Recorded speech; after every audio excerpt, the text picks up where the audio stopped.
Hello, I'm John Thanassoulis. I'm the Professor of Financial Economics at Warwick Business School, and it's my great pleasure to have as my guest Kevin Wall, the CEO of Barclays Ireland.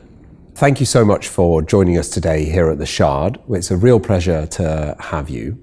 So you're the CEO of Barclays Ireland, and I wonder if you could just give us a little bit of a history of what your relationship is with Warwick and why you've agreed to come back to the Shard today.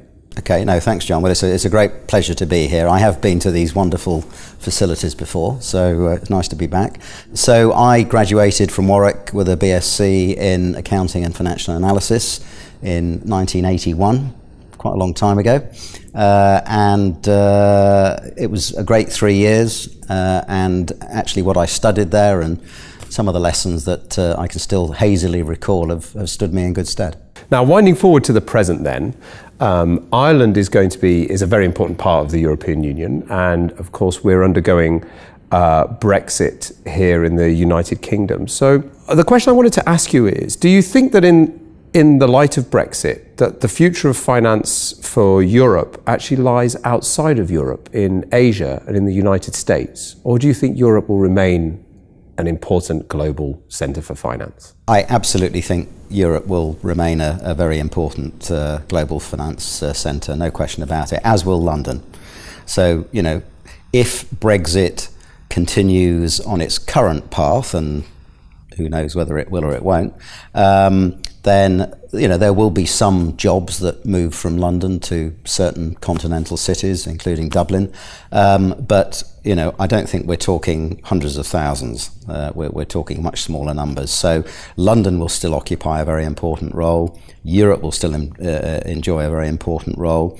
A number of people have said that the only nation in terms of its financial centre that will benefit from all of this change, and some people might say chaos, is the States. And there's probably an element of truth to that, but I don't see Europe or London being mortally wounded in terms of their importance. And Asia, where I've worked, is important and will continue to be important, particularly in terms of supporting China's and India's continuing growth. But I think the pie's big enough for everyone to enjoy the future. So may I press you on that a little bit? Barclays has a very successful wealth management business, the envy of many people. And so in the future, as you court wealthy investors, do you anticipate that one of the perhaps Barclays Ireland or one of the continental European Barclays branches would make the lead running for global investors, or is that likely to be from somewhere else? It's an interesting question, because if you look at wealth management at the top end, clearly, looking backwards, places like Monaco, Geneva, Zurich, Bermuda, some of these other offshore centres have played a very, very important role. For reasons that have been well publicised, that dynamic is changing. Places like Singapore in Asia have done very well in terms of developing a wealth management sort of locus. So things may change, but coming back to your earlier question, I still don't see Europe or London in terms of their role in that wealth space, that investment management space, as losing significant influence or business. Okay, that and you'll know this better than I, John. Clearly, the world continues to get wealthier. That now, the division between those that have got it and haven't doesn't get any narrower. But when you look at the developments in places like Asia, in terms of growing middle class and growing wealthy class, I just have to assume that investment management will continue to grow as a part of the financial services sector, and there'll be, again, lots to go around.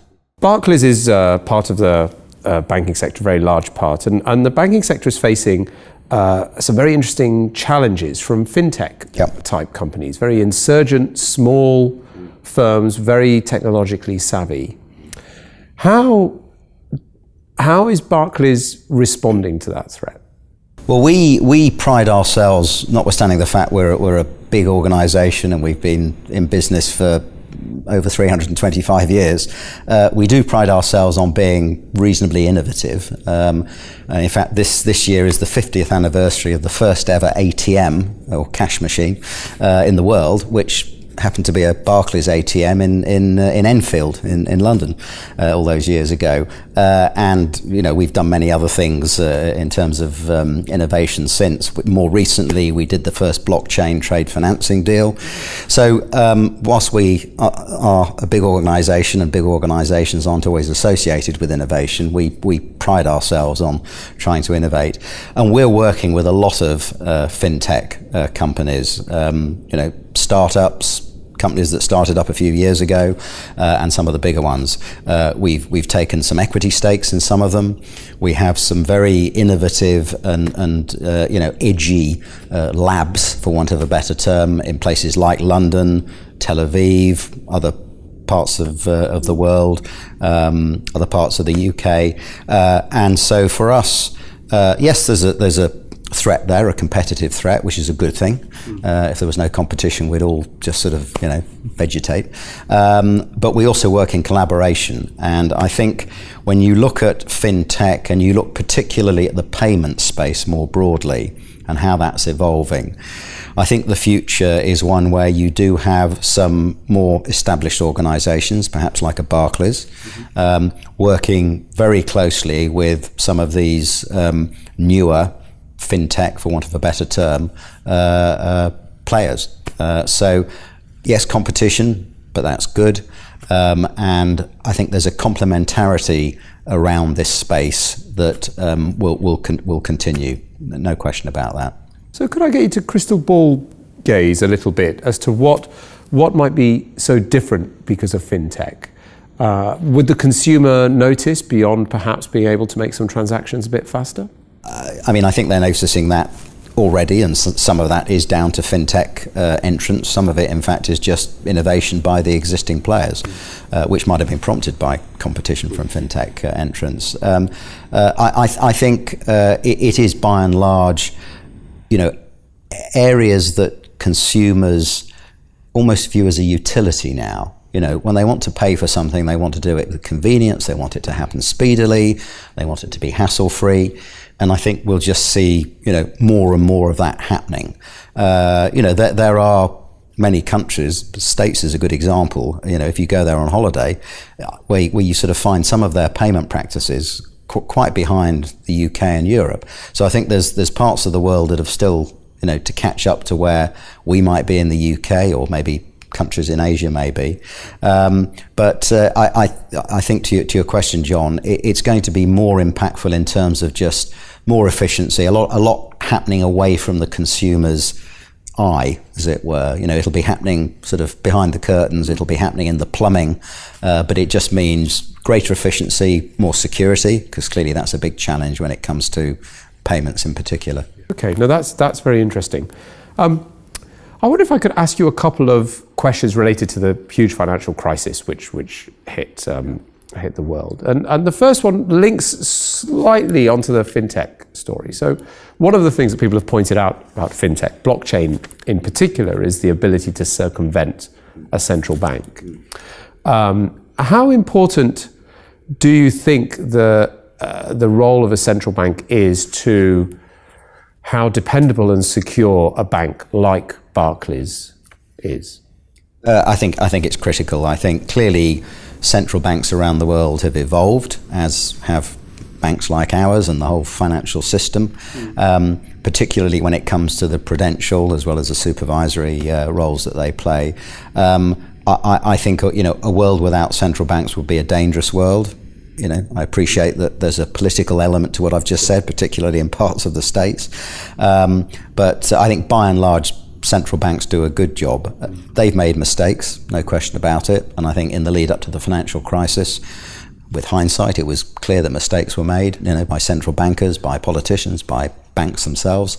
But I think, something that circumvents the role that they play is not a good thing. there may be elements of what they do that should be reduced, but I think in terms of their existence, that the importance of their roles, and their roles are much broader now than they ever were in the past. I think, all of us, bankers, consumers, householders, should appreciate what they do. The question of the lender of last resort is obviously a very important part of that. So how important is it from Barclays' point of view? The European financial architecture is somewhat different. There is a sort of something of a banking union, but it's quite nascent at the moment, and Ireland has quite a small GDP compared to the size of the balance sheet of Barclays. Is that a risk? Do you think Barclays might be well advised to hug a very big European country very close? Well, what's clear, I feel like I've got a front seat around the Brexit implications for certainly the financial services industry. So at the moment, we are going through we've put in an application to the Central Bank of Ireland for the extension of the business that we do in our legal entity in Dublin, because assuming Brexit happens, everything that we do into Europe from London will not be allowed to happen, assuming passporting or some substitute doesn't happen. So we're going through that exercise with the Central Bank of Ireland at the moment, and what's extremely clear is that the Central Bank of Ireland and the ECB are sort of joined at the hip, and I mean that in a positive sense. So yes, Ireland is a relatively smaller country to Germany or France. Obviously, it went through its own financial crisis, which is not that long ago. I think the stance of the Central Bank of Ireland, based on my personal exposure to them over the last few months, is such, in conjunction with their partnership with the ECB and the single supervisory mechanism, I just can't see a repeat of what happened in the past in Ireland specifically. And I think the fact that it is a relatively small company, but it's got got some potentially quite large financial institutions, whether they're insurance companies or banks, is something that they're very, very alive to. Now, in the run-up to the financial crisis, there were many scandals to go around, committed by almost every actor in in financial services, and Barclays was, like others, courted controversy. Yep. Since the financial crisis, I think it's fair to say that Barclays has been in the forefront of having a drive on ethics and business ethics and sort of ethical banking. How are you taking that forward in Ireland? How are you? What mechanisms do you have in place to be as confident as you can be that the ethics of your staff would be ones that you'd be proud of? There's a mixture of elements to this. One is, if you're someone like me who has a team, an executive committee, you try and make sure, or you don't try, you make sure that the people on that executive committee who are running the teams that constitute the bank have the appropriate culture, ethics, demonstrate the appropriate conduct. So one element to the answer to your question is that it's all about people. I mean, at the end of the day, it's about people's behavior, and so understanding how they behave day to day, how they might behave under stress, I think is a critical part to making sure that ethics, conduct, banking morality is as it should be. So part of that is just, how do I judge others, and am I a good judge of others? And if I'm replacing someone because they've been promoted or they've left or whatever, how do I go about ensuring that the new person on the team is going to carry, the ethics, the conduct of the rest of the team? So there is always a human dimension to this. But then clearly there are dimensions around compensation, remuneration. There are dimensions around, to the extent you can try and measure conduct, good, bad, or indifferent, what measures can you use to do that? Scorecards, traffic lights, and there are lots of tools you can use. Some are more effective than others. So to me, it's a mixture of, person judgment based on my view, because at the end of the day, that's, it has to be my view of people. There are some framework structures around compensation to ensure that that's not leading to the wrong behaviour, which I think it's clear in the past in the financial services sector, actually not just financial services, a number of other sectors, compensation structures have definitely led to bad behaviour. And then, as I say, it's, how do you monitor it? How do you, away from me judging people, and clearly, in an organisation, if you have teams underneath you, you won't necessarily know everyone. How do you get your pulse check on the conduct in that particular team? So those are the sort of ingredients, as it were, that I use to try and, I guess, arrive at a conclusion or a decision as to, is the conduct, is the culture in this particular team under this particular individual good, bad, needs improving, whatever. Do you think then, in your experience, would you say that the culture in the financial services sector generally, or perhaps in Barclays, but generally, has changed over the last 10 years from before the crisis to after? I have a view, and this isn't specific to financial services, that if you go back to when I started in banking, and at the same time I had friends starting in big consumer multinationals, in accountancy firms, so on, legal firms, so on and so forth. My sense is that there was bad behaviour in parts of many big organisations, and it was usually something about the nature of that particular business within the bigger business. It was always about, leadership culture, leadership conduct, good or bad. And so, you might find a big multinational firm of lawyers where in a particular overseas office, one individual senior partner had, very, very strong influence over conduct, behaviour, and that wasn't good, and things happened that shouldn't have happened. Much as in a bank, you would have found a particular, perhaps, business line where, for one reason or another, you had similar poor conduct. So that was happening 35 years ago when I came out of Warwick and went into the bigger world. I